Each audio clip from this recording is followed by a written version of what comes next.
விஜய் அவர்களோட அரசியலை எப்படி அழிக்கிறதுன்னு புதுசா ஒரு மெத்தடை கையாண்டிருக்காங்க. சங்கீதா அவர்களுடைய விவாகரத்து செய்தி. இது உங்களுக்கு விவாகரத்து செய்தியா தான் தெரியும். அதுக்கு முன்னாடி என்ன நடந்திருக்கு அப்படின்னா, இவங்களுக்கு இந்த விஷயங்கள் தெரியப்படுறது பல நாட்களுக்கு முன்னாடியே வெளிப்படுத்திருக்கலாம், அவங்க தனிப்பட்ட அவங்களுடைய உறவை பத்தி. ஆனா இப்ப எலெக்ஷன் டைம்ல இப்படி பேசுறது கொஞ்சம் ஒரு ட்விஸ்டான ஒரு விஷயம். என்ன அப்படின்னா, முரசொலி செல்வம் அப்படின்னு நீங்க கேள்விப்பட்டிருப்பீங்க.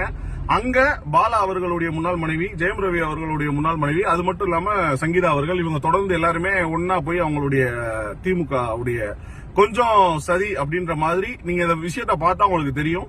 ஏன்னா திமுகவினுடைய இயக்கம் இப்ப சங்கீதா அவர்களுக்கு இன்னைக்கு தமிழ்நாட்டுல எல்லாருக்குமே தெரிஞ்ச ஒரு விஷயம், பேசக்கூடிய ஒரு விஷயத்த சங்கீதா அவர்கள் பல நாட்களா ஏன் இதை பத்தி பேசல, ஏன் இப்ப எலெக்ஷன் டைம்ல இதை பத்தி பேசுறாங்க. நான் என்ன சொல்றேன்னா, அவங்களுடைய தனிப்பட்ட வாழ்க்கைக்குள்ள நான் வர விரும்பல.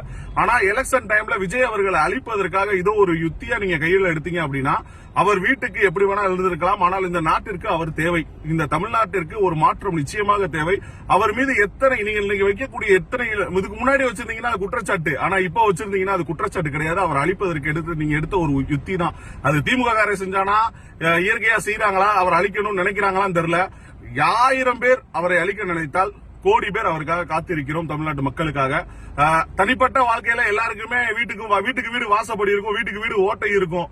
என்ன வேணா சொல்லுவாங்க, திமுக காரன் ஆட்சி ஆளணுன்றதுக்காக என்ன பொய் பரப்புரை வேணாலும் பரப்பலாம். யாரை அழிக்கணும்னா எவ்வளவு தூரத்துக்கு வேணா போவாங்க.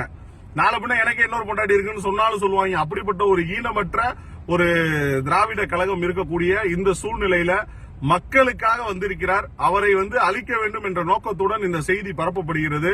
அது அவர்களுடைய தனிப்பட்ட வாழ்க்கை. அதில் நாம் சந்திக்கவும் வேண்டாம், சிந்திக்கவும் வேண்டாம். மக்களுக்கு அவர் என்ன செய்ய வராருன்றத பத்தி மட்டும் நம்ம யோசிப்போம். நிறைய பேர் அந்த நியூஸ் அனுப்பிச்சிங்க. பட் ஆனா இதுக்கு முன்னாடி இந்த நியூஸ் எல்லாம் இருக்கு. திமுகவினுடைய சரியாவும் இது இருக்கலாம். நன்றி.